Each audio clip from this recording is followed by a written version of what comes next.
In June of 2015, John and I went to Pikes Peak so that he and his business partner could partake in the Pikes Peak mountain climb with the electric car that John designed and Charlie built. I will put a link to EVSR at the end of the video. We stayed at the Hotel Elegante where we had a nice view of the mountains and rented a car for our time there. It was a brand new car and it got a workout because it went up Pikes Peak, although it almost didn't make it up. While we were out in Colorado, we also did some sightseeing. One of the first places we visited was Cave of the Wind. When George and John Pickett found what we now know as Cave of the Winds, legend has it that their candles flickered mysteriously in the wind blowing from a nearby crevice. After discovering the massive caves, he continued to excavate and began to offer guided tours in 1881. Electricity was brought into parts of the caves on July 4, 1907, making it even easier to tour certain caves. Operations have continued at Cave of the Winds since February of 1881, making it one of Colorado's oldest and most famous attractions. Outside of the cave, they had a few adventures too. John decided to try the Windwalker Challenge course, and I kept my 2 feet planted on the ground below.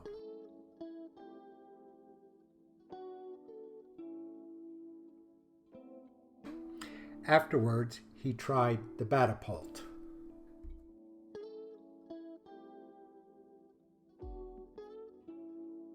Our next visit was to Cliff Dwellings Museum.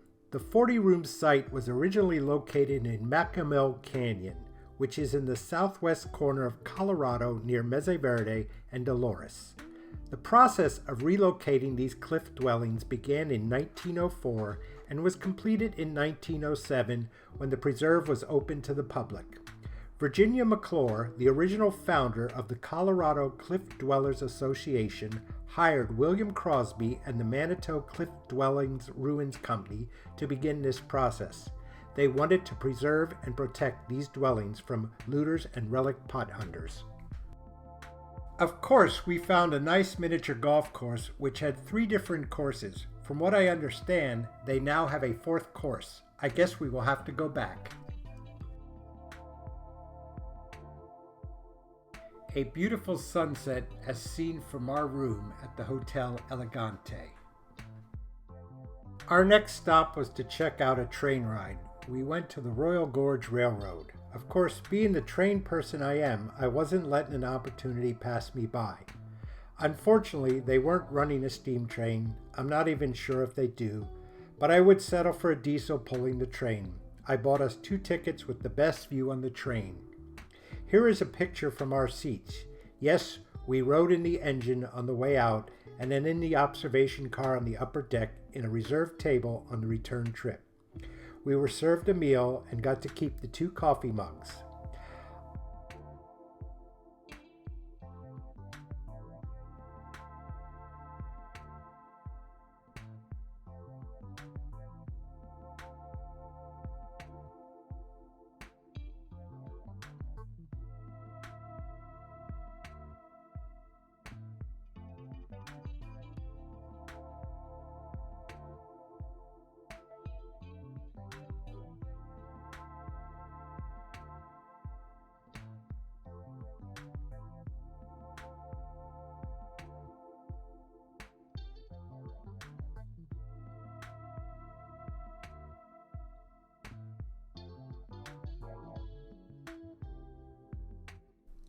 This is the bridge over the Royal Gorge, which you will see from above later.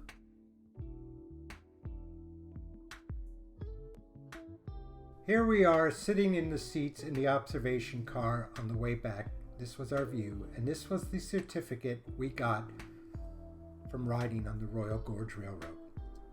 I had to take a picture of this because I don't see too many of them now. After our train ride, we were driving around and came across this helicopter tour that went over the gorge, so we decided to take it since John is not one to keep my feet on the ground.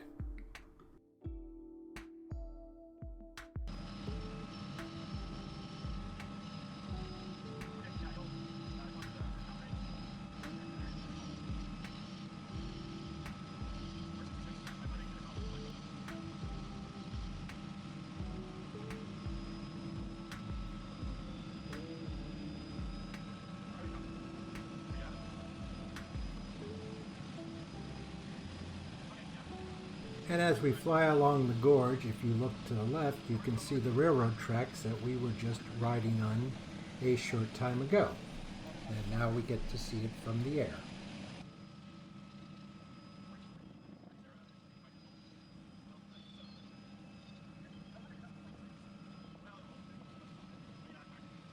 And of course you can see the bridge going from one side to the other, which we saw from underneath.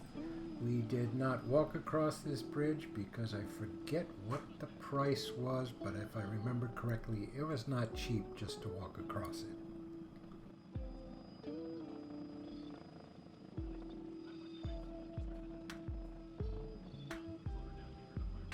After our helicopter ride, we passed a Segway tour, so we decided to take it. This was my first time on a Segway, and here we are on Skyline Drive, which was 1,000 feet up from the main road. John just doesn't like to keep my feet on the ground. Our next little adventure out there was to bike ride on Pikes Peak. They take you up by van, and then there's a whole group coming down together because they actually stop traffic in the lane you are in. Of course, we pull over now and then to let traffic by and to get everyone caught up again. You would think that riding down Pikes Peak would be easy. Well, they don't tell you about the 2 uphill climbs you get to do, and one of them is at 13,000 plus feet. I had to get off the bike and walk up this part. I couldn't get enough oxygen in while riding. Here's one of the spots that we pulled over, and as you can see in this picture and in this one, the road is separated from the wall. John is posing for a picture in one of the pull-offs on the way down the mountain. And a little picture of some of the snow on the mountain on our way down. And here we are all gathered at the bottom. Keeping with the theme that John doesn't like me to keep my feet on the ground, we went and did a zipline tour. You rode across this gorge on 6 different zip lines. They have a photographer taking pictures of you as you zip across the course. Of course, John had no problem doing it, and he went upside down and various other positions, but my first trip across, I was holding so tightly to that rope it wasn't funny. But by my final zip, I was feeling quite comfortable, and I actually hung upside down. And they must have gotten so tired of me not doing anything that they didn't think I would and never got the picture. Here we have John hanging upside down as he goes across the zip line from one side to the other, which I eventually did at the very last one, and here's a picture of us at the end of the zip line tour.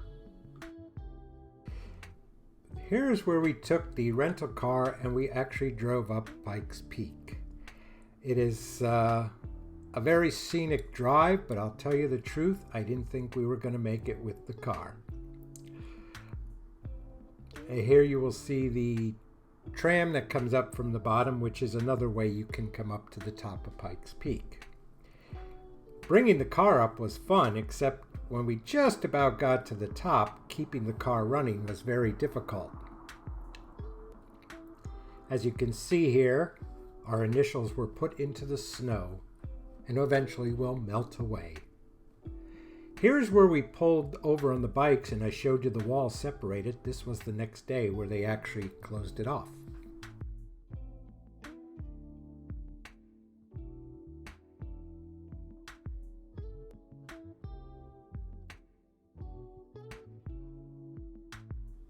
What a beautiful view of the road as it winds up and down Pikes Peak. Now we were there because they were running the Pikes Peak hill climb. It's time for another game of miniature golf.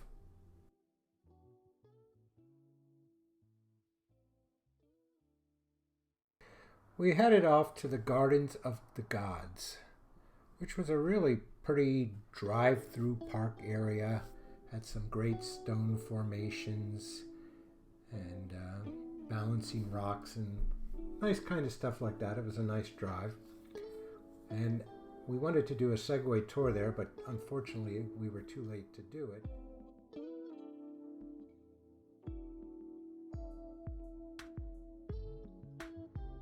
Instead of taking the Segway tour, we were able to sign up to take a Jeep tour on the back roads, which were a lot of stone driving and not very comfortable roads to ride on, but was a lot of fun and got to see some nice scenery.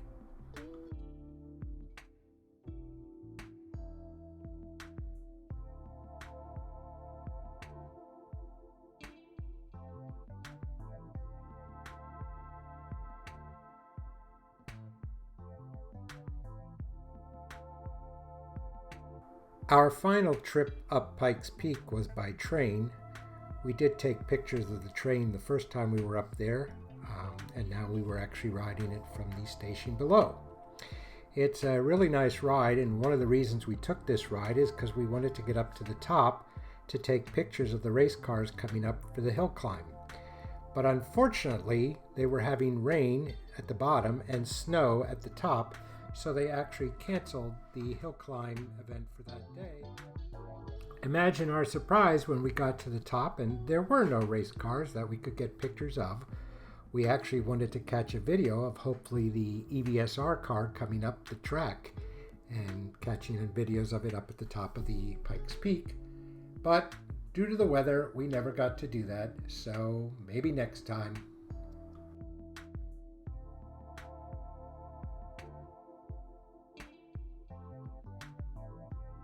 If you're not a subscriber, hit the subscribe button. Also hit the like button. And check out my other videos, and also check out evsr.net.